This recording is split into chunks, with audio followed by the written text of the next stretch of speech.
You've always said not to sell, for my granddaughter to join the. Oh, got it. Okay. So, um, yeah, well, you know what, Michael, I would say it it's really a personal decision.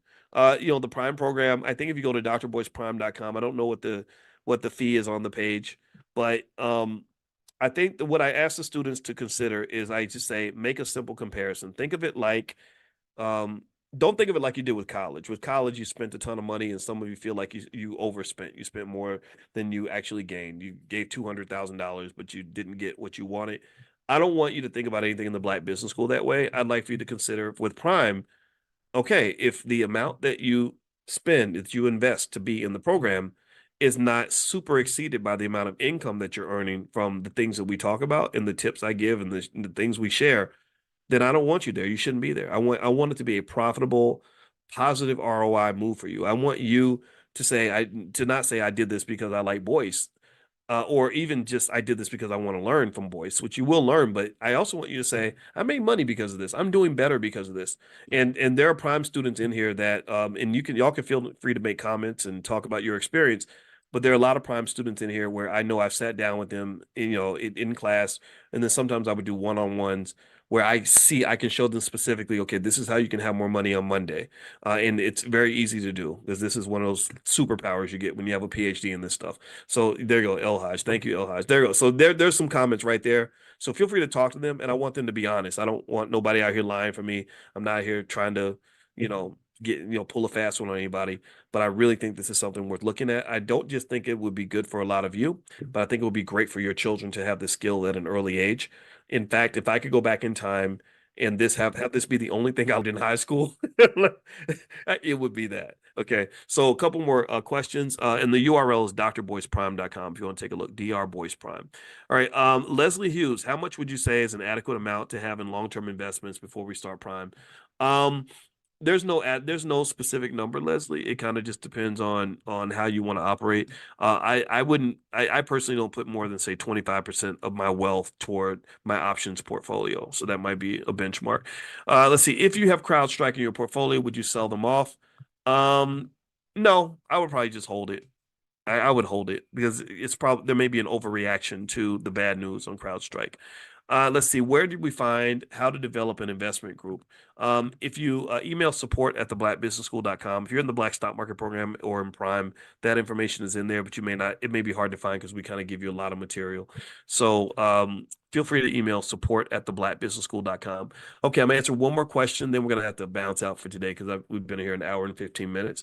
Lalani says Buffett sold his Bank of America stock. Why is he trying to free up that money to buy? Okay. That's a good question. I will say this, and this is the last thing we'll talk about, and then we'll bounce out for today. There is a growing group of people that believes that the market could be in for a major, major drop. I just read an article from a guy who became famous because he predicted these drops in the past. That does not mean he's right this time, but he believes that some of these stocks could be cut in half. And so, one thing I would say is that the hard part about those kinds of predictions is that you don't know when it's going to happen.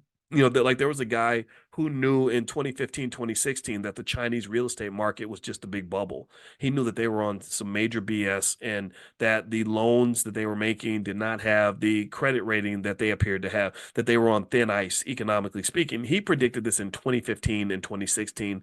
Everyone told him he was crazy. The prices kept going up. He set up a short position. He got hammered. He lost $1 billion on this short position because the bubble kept on growing.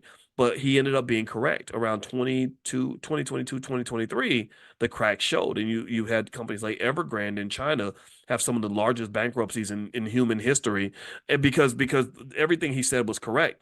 But he didn't really make a lot of money from his prediction because he predicted it too soon, and he invested in the bubble, or the bubble bursting too soon. So timing is the really hard part about this. So one way to kind of be prepared without having to time anything, because market timing is really hard to do, is to maybe go in and get some strategies in place that'll protect you just in case that things collapse. That's what put options are for. That's what stop loss orders are for. Things like that. I did a whole training on that, on 7 different ways to protect your portfolio from what I think will be a major decline in the next few months, the next year. It's at stormproofinvesting.com. That's stormproofinvesting.com. All the materials are yours. I did a whole training on it. There's slides and everything else. And so feel free to go to stormproofinvesting.com if you want to check that out.